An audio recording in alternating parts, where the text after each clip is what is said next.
দৈনিক সর্বশেষ সংবাদ রিপোর্ট মাহবুব আলম জুয়েল। গাজীপুরের টঙ্গীর শফিউদ্দিন সরকার একাডেমি অ্যান্ড কলেজে উৎসবমুখর পরিবেশে অনুষ্ঠিত হয়েছে বার্ষিক ক্রীড়া ও সাংস্কৃতিক প্রতিযোগিতার পুরস্কার বিতরণী। জুনিয়র বৃত্তিপ্রাপ্ত এবং এসএসসি ও এইচএসসি পরীক্ষায় জিপিএ ৫ অর্জনকারী শিক্ষার্থীদের সংবর্ধনা অনুষ্ঠান ২০২৬ শনিবার সকাল ১১টা থেকে শুরু হয়ে দিনব্যাপী এই আয়োজন শিক্ষার্থীদের অংশগ্রহণে প্রাণবন্ত হয়ে ওঠে। অনুষ্ঠানে প্রধান অতিথি হিসেবে উপস্থিত ছিলেন গাজীপুর ২ আসনের সংসদ সদস্য এম মঞ্জুরুল করিম রনি। সভাপতিত্ব করেন প্রতিষ্ঠানটির প্রতিষ্ঠাতা সাবেক সংসদ সদস্য ও বীর মুক্তিযোদ্ধা আলহাজ মোহাম্মদ হাসান উদ্দিন সরকার। শিক্ষার্থীদের মেধা বিকাশে খেলাধুলা ও সাংস্কৃতিক কর্মকাণ্ড গুরুত্বপূর্ণ ভূমিকা রাখে। কৃতী শিক্ষার্থীদের সম্মাননা অন্যদের অনুপ্রাণিত করে। বক্তারা বলেন, পাঠ্যশিক্ষার পাশাপাশি সহশিক্ষা কার্যক্রম শিক্ষার্থীদের মধ্যে নেতৃত্বগুণ ও মননশীলতা গড়ে তোলে। মেধাবীদের যথাযথ মূল্যায়ন তাদের ভবিষ্যতে দক্ষ মানব সম্পদ হিসেবে গড়ে উঠতে সহায়তা করবে। অনুষ্ঠানে আরও উপস্থিত ছিলেন বিভিন্ন পর্যায়ের গণ্যমান্য ব্যক্তি ও স্থানীয় নেতৃবৃন্দ। অনুষ্ঠানের শেষে ক্রীড়া ও সাংস্কৃতিক প্রতিযোগিতায় বিজয়ীদের মাঝে পুরস্কার বিতরণ করা হয়। পাশাপাশি জিপিএ ৫ প্রাপ্ত ও বৃত্তিপ্রাপ্ত শিক্ষার্থীদের হাতে তুলে দেওয়া হয় সম্মাননা স্মারক ও সনদ।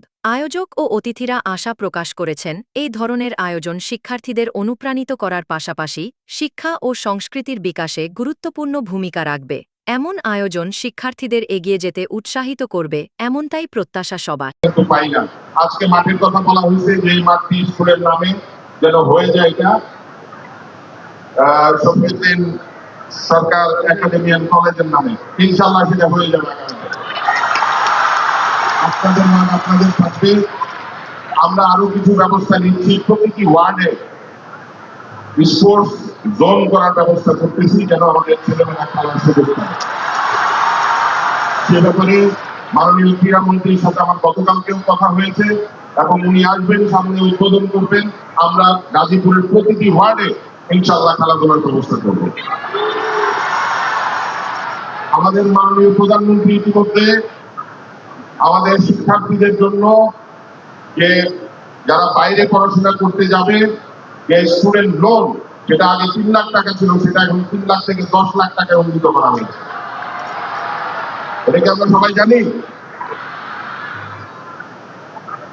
আমাদের মাননীয় প্রধানমন্ত্রী ইতিমধ্যে সেটা ঘোষণা দিয়ে দিয়েছে যে যারা বাইরে পড়তে যাবে স্টুডেন্ট লোন তাদের জন্য ১০ লাখ টাকায় উন্নীত করা হবে। এছাড়াও আমাদের শিক্ষাকে প্রায়োরিটি দিয়ে অনেক কার্যক্রম আছে, যেগুলো আমরা সবাই সামনে দেখতে পাবো, জানতে পারবো। আপনাদের সাথে আবারও আমার দেখা হবে। আজকে আমি আমার বক্তব্য দীর্ঘায়িত করতে চাচ্ছি না, দীর্ঘক্ষণ ধরে এই ছেলের মিটিং সবাই গরমে কষ্ট করছে। ইনশাল্লাহ আবার আপনাদের সাথে দেখা হবে। তো এখন পড়াশোনাটা ভালো মতো করতে হবে। এবারের যা রেজাল্ট, ইনশাল্লাহ আগামীদের জন্য রেজাল্ট আরো ভালো হয়। পাবো কিনা ভালো রেজাল্ট?